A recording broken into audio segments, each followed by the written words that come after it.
Chen Ping dan anak buahnya berjalan menuju panggung tinggi yang dibangun tidak jauh dari sana. Karena begitu banyak orang, Chen Ping dan teman-temannya kesulitan untuk masuk. Apakah makhluk surgawi ini juga suka ikut bersenang-senang? Setelah Chen Ping masuk, dia berkata tanpa daya. Mereka semua sampai di surga, namun alih-alih berlatih dengan baik, mereka malah berkerumun di jalan untuk menonton keseruannya.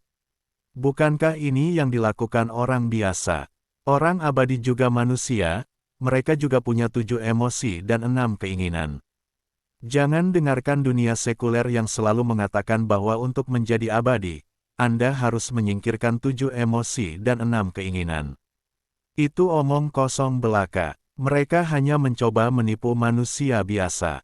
Ada begitu banyak manusia abadi yang telah melahirkan anak.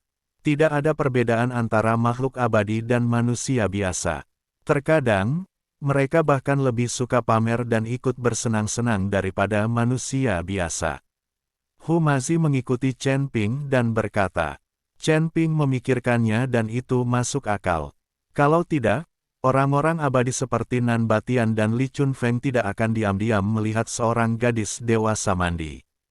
Terus terang saja, ini semua tentang nafsu. Jika benar-benar tidak ada emosi, apa gunanya hidup? Apa gunanya berlatih? Alasan berlatih adalah untuk membuat diri lebih kuat dan mendapatkan lebih banyak kepuasan. Jangan dorong, dua-duanya barang mahal zaman sekarang, baru bisa diambil kalau harganya memuaskan. Pada saat ini, seorang pria besar dengan tinggi lebih dari 3 meter di peron berbicara dengan keras.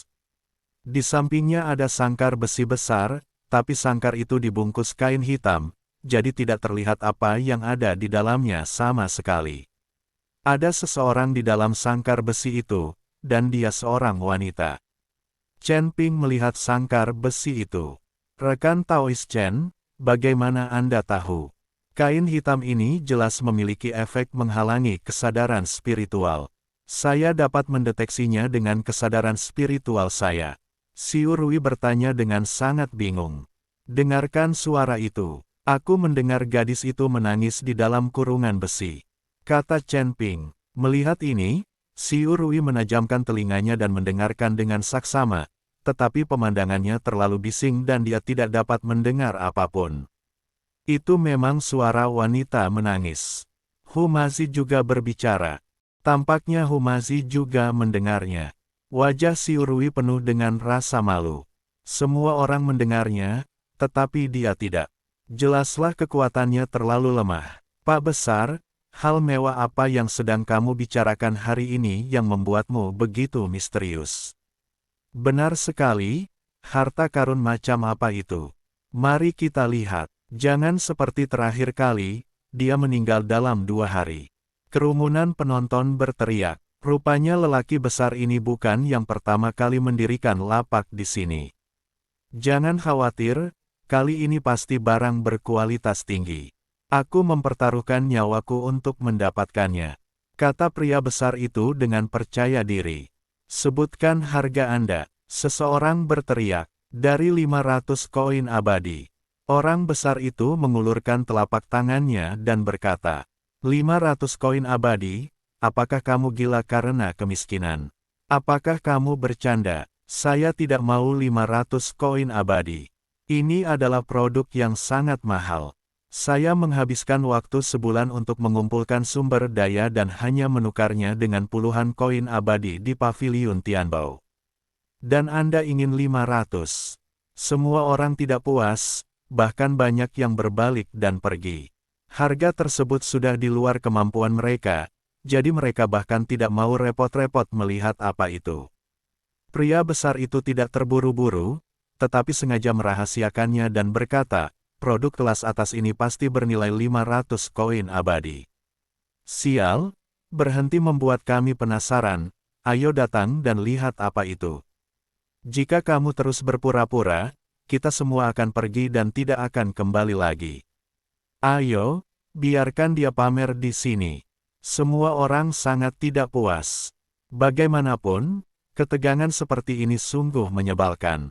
Jangan pergi, Aku akan menunjukkannya padamu. Orang besar itu panik, jadi dia melepas kain hitam itu. Ketika kain hitam diangkat, mereka menemukan dua gadis terkunci di dalam kandang besi. Kedua gadis itu sangat cantik dengan kulit seputih salju. Pada saat ini, kedua gadis itu hanya mengenakan pakaian dalam dan diawasi oleh semua orang di dalam kandang besi. Kedua gadis itu gemetar ketakutan, mata mereka penuh kengerian.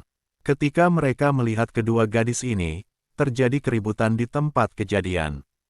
Sial, indah sekali. Pria besar, dari mana kau dapatkan gadis manusia secantik itu? Jika aku bisa mendapatkan rumah, alangkah menyenangkannya menjadi seorang gadis budak. Semua orang menatap gadis itu dengan saksama dan mengucapkan kata-kata cabul kepada kedua gadis itu tanpa ada yang ditutup-tutupi. Mata Humazi berbinar-binar, jakunnya berguling-guling, dan dia menggigit bibirnya erat-erat. Diperkirakan dia tidak dapat menahan diri dan akan naik ke panggung untuk mengambilnya. Bagaimana? Sudah kubilang ini barang berkualitas tinggi. 500 koin abadi sama sekali tidak mahal. Siapapun yang menginginkannya, Anda dapat mengajukan penawaran. Harga minimumnya adalah 500 koin abadi, penawar tertinggi menang. Pria besar itu berteriak, 505, 506, 507. Tak lama kemudian orang-orang menawar dengan jumlah yang besar, tetapi kenaikannya tidak begitu besar. Tampaknya orang-orang di sini sangat miskin, menambahkan 10 yuan sekaligus. Kedua gadis itu meringkuk dan menjadi komoditas pada saat ini. Mereka tidak punya hak apapun, apalagi melakukan perlawanan. Sama seperti para pedagang hewan di dunia sekuler. Namun di surga, manusia, binatang, dan iblis semuanya berdiri di garis start yang sama, jadi ada kalanya manusia juga diperlakukan sebagai komoditas. Aku akan memberimu 1000. Pada saat ini, Humazi di samping Chen Ping tiba-tiba berteriak. Suara itu bagaikan sambaran guntur yang tiba-tiba, membuat suasana menjadi sunyi seketika. Yang lain menambahkan 10 yuan sekaligus, dan Anda masih menggertakkan gigi. Namun, tiba-tiba ada yang meneriakkan harga tinggi yakni 1000 koin peri. Semua orang memandang Humazi. Pria besar di atas panggung juga bersemangat dan menatap Humazi. Humazi tidak menunjukkan rasa takut sedikit pun di bawah tatapan semua orang.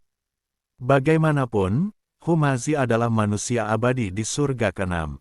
Dia telah melihat berbagai macam pemandangan, dan 1000 koin abadi hanyalah setetes air dalam lautan baginya.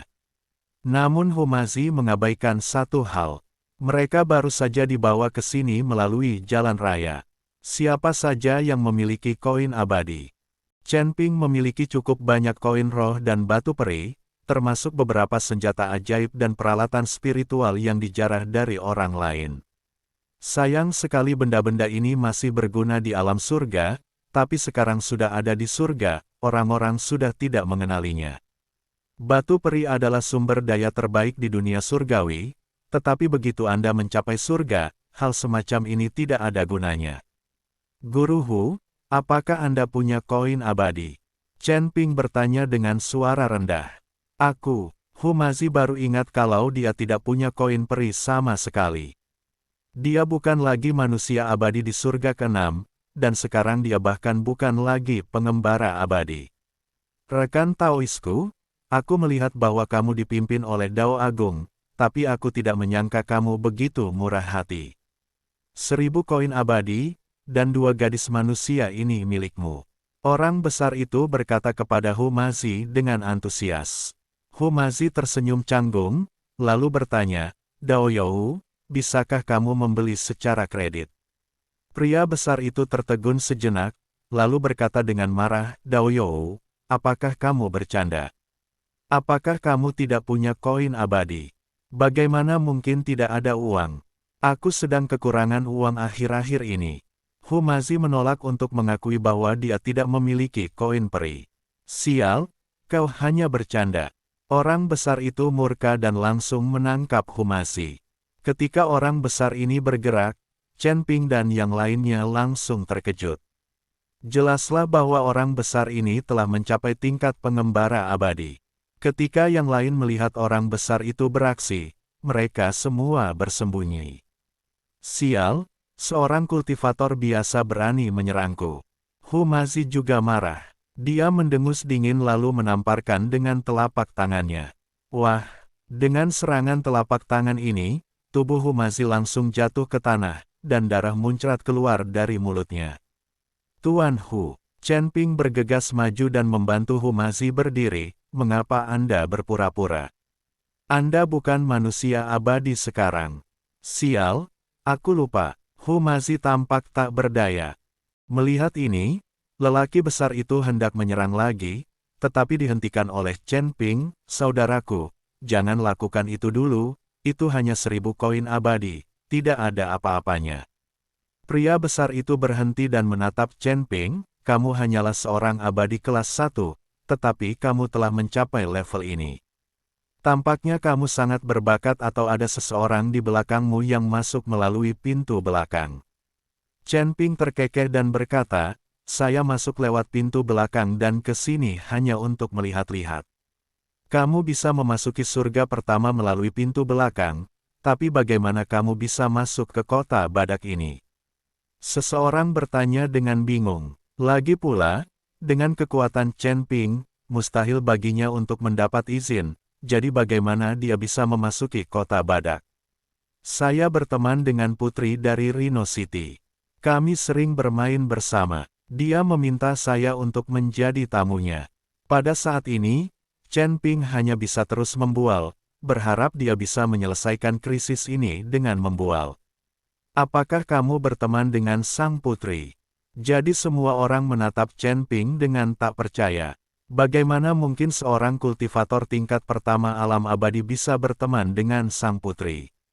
Kalian harus tahu kalau sang putri adalah penduduk asli surga, dan dia dilahirkan dengan tulang peri. Bagaimana mungkin dia bisa berteman dengan seorang kultivator kelas 1 di alam abadi? Berhentilah membual. Bagaimana mungkin sang putri bisa menjadi temanmu? Sulit bagi kita untuk bertemu dengan sang putri. Bagaimana mungkin kau bisa menjadi temannya? Orang besar itu tidak mempercayainya sama sekali. Dia hanya besar, tidak bodoh. Aku tidak percaya. Lihat apa ini. Chen Ping teringat token kecil yang diberikan Niuli kepadanya, jadi dia mengeluarkannya. Ketika lelaki besar itu melihat token itu, dia terkejut dan berkata, ini memang token dari City Lord's Mansion.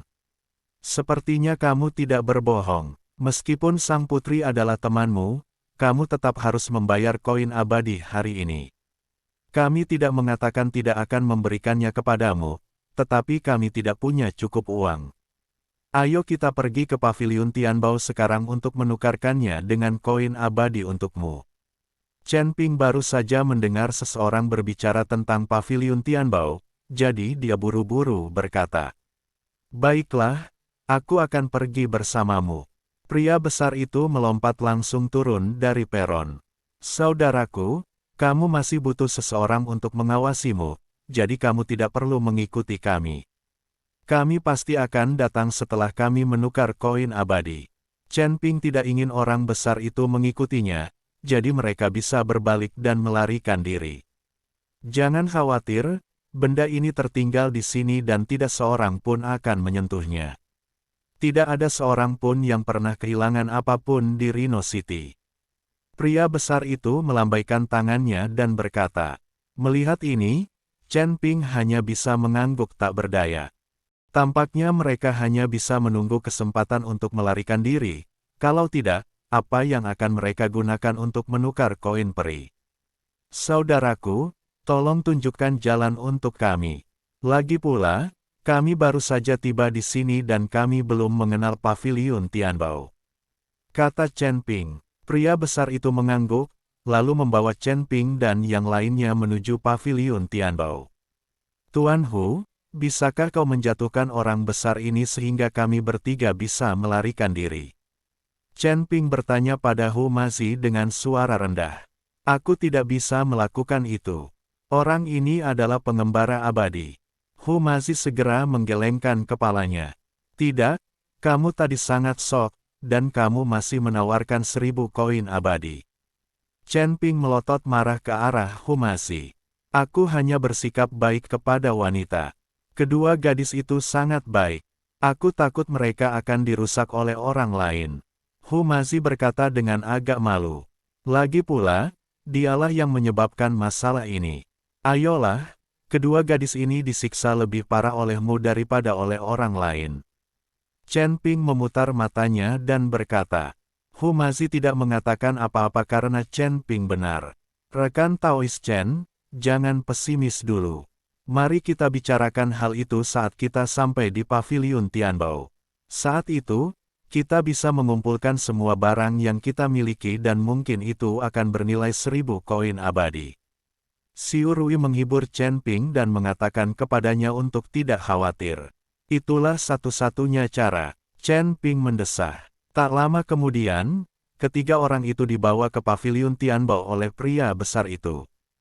Paviliun Tianbao dikelola oleh Istana Tuan Kota, dan operasi swasta tidak diperbolehkan.